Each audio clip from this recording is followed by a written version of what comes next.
Assalomu alaykum kanalimiz obunachilari va bizani kuzatib turgan mehmonlar. Bugun sizlar bilan birga sirlar oqib chiqadigan xachapurini birgalikda tayyorlaymiz. Qani bo'lmasa boshladik. Xachapurimiz uchun kerak bo'ladi 100 ml issiq sut, 100 ml issiq suv, bitta osh qoshiqda dro'ji, yarim choy qoshiqda tuz, bitta choy qoshiqda shakar, 4 osh qoshiqda yog', mozzarella siri o'rniga xohlagan turdagi eriydigan sir, yaxshi eriydigan sirdan 250 gram hamda 300 gram un kerak bo'ladi.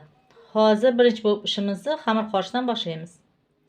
Idishimizga shu yerga sut, suv, dro'ji, yog', tuz, shakarlar hammasini solib, yaxshilab aralashtiramiz. Mana sut bilan suv sovaldik. Endi bo'lsa dro'ji, yog', tuz, shakarlarni solamiz. Mana dro'jini ham solamiz. Tuz, shakarni ham solamiz.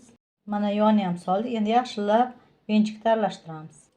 Mana bir xil massaga keldi. Endi buni ustidan unni solib xamir qoramiz. Mana unni ham soldik. Endi xamirimizdan qoramiz. Mana xamirimizdan qorib oldik. Bunga yana 30 gram un solishimizga to'g'ri keldi. Xamir yumshoqqina bo'ladi, qo'lga yopishadigan bo'ladi. Endi shunaqa bo'lganda, tayyor bo'lganda yarim osh qoshiqda yog'ni hamma yog'iga surib, yaxshilab pishirib beramiz xamirga. Mana yumshoqqina, mayingina xamir bo'ldi. Yog'lab mushlab oldik. Yarim osh qoshiq yog' bilan juda ham qo'lga yopishmaydigan bo'lib, zo'r xamir bo'ldi. Endi buni oshirish uchun ustini yopib 1 soatga issiq joyga qo'yamiz. Issiqroq qilib ustlarini yopib qo'yamiz. Mana strech yopdik. Buni endi issiqqa o'rab qo'yib qo'yamiz. Mana xamirimizdan tenki bo'lib oldik. Bu yoqda bo'lsa sirimizdan tyorkadan chiqarib olganmiz. Endi xamir bittasini qo'limiz bilan yoyib olamiz.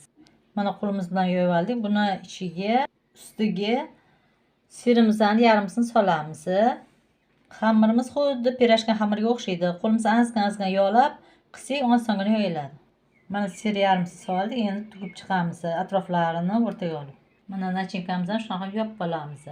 Endi bo'lsa gaz listiga qog'ozimizdan solib buni solamiz. Mana o'ngini qo'yib oldik. Endi bo'lsa buni qo'limiz yordamida dumaloq shaklga keltiramiz. Mana xamirimizni o'rtasiga ozgina teshikcha qildik, chunki par chiqishi uchun shunaqa qo'limiz yordamida tekislab dumaloq shaklga keltirib oldik. Endi ustidan tuxum sarig'ini suramiz. Mana tuxum sarig'ini ham surib oldik. Endi gaz duxovkasida 200 gradusda 20-25 minut pishirib olamiz. Mana chiroyli bu xachapurimizni telari qizarib pishdi. Mana hozir telarini ko'rsataman. Mana telari shunaqa chiroyli bo'lib qizarib pishgan. Endi bo'lsa buni ustiga ozgina sir sepib, duxovkamizni tepasini yoqamiz.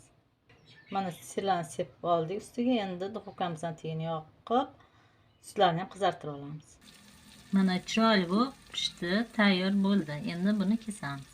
Mana xachapurimizni ham kesib oldik. Shunaqa zo'r bo'lib chiqqan. Mana ichlarida sirlar shunaqa erib, zo'r bo'lgan.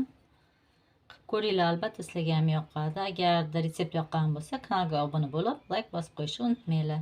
Keyingi videoda uchrashguncha.